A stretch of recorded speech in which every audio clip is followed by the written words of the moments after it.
Kan janji bunuh bisu nyok itu oh salim kadang nakama lain manje bilang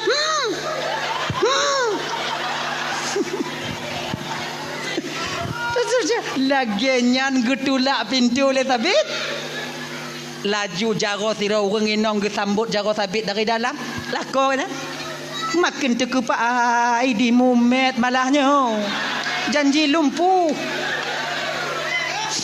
Dalam keadaan ragu sabit ketika itu berjalan ke dalam, tapi dalam keadaan menundukkan kepalanya. Inong gaknya getarik dari dalam dari luar meu dalam. Kena bang, duk bak bina tempat dua-dua yang namun sabit tak berani memperhatikan wajah daripada sang isteri tercintanya ketika itu. Tengah duknya ke gekel le sabit watenya.